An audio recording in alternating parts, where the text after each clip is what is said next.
సంస్థలలో సత్తా చాటేదెవరు? త్వరలో రానున్న స్థానిక సంస్థల్లో సత్తా చాటేందుకు ఆయా పార్టీలు సతమతమవుతున్నాయి. ఈ నెలాఖరున స్థానిక సంస్థల నోటిఫికేషన్ వస్తుందని అభిప్రాయాలతో గ్రామాల్లో ఆయా పార్టీల నేతలు ఎదురుచూస్తున్నారు.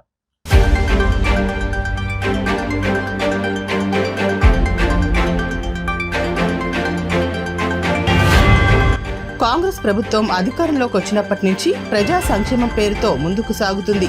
కాంగ్రెస్ ప్రభుత్వంపై వ్యతిరేకత ఉందని, ఈ స్థానిక సంస్థల్లో తామే విజయం సాధిస్తామని ధీమాతో టీఆర్ఎస్ బీజేపీ ఉండగా ప్రజాపాలన పేరుతో ప్రజా సంక్షేమానికి పెద్దపీట వేస్తూ కాంగ్రెస్ ప్రభుత్వం ముందుకు సాగుతుంది.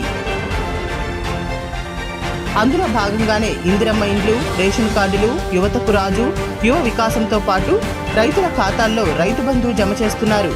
అంతేగాక 2 లక్షల వరకు రుణమాఫీ కూడా చేశారు. గ్రామాల్లో విరివిగా సీసీ రోడ్లు వేయిస్తున్నారు.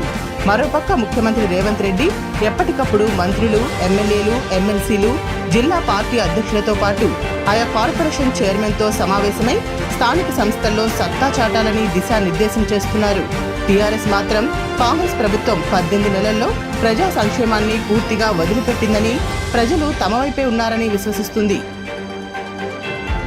బీజేపీ మాత్రం టీఆర్ఎస్, కాంగ్రెస్ పార్టీలపై ప్రజలు పూర్తి వ్యతిరేకతతో ఉన్నారని, ప్రజలు తమ పార్టీకి పట్టం కడతారని ధీమాతో ముందుకు సాగుతున్నారు. ఎన్నికల్లో ప్రజలు ఎవరి వైపు మొగ్గు చూపుతారు? కొన్ని రోజులు వెయిట్ చేయాల్సిందే.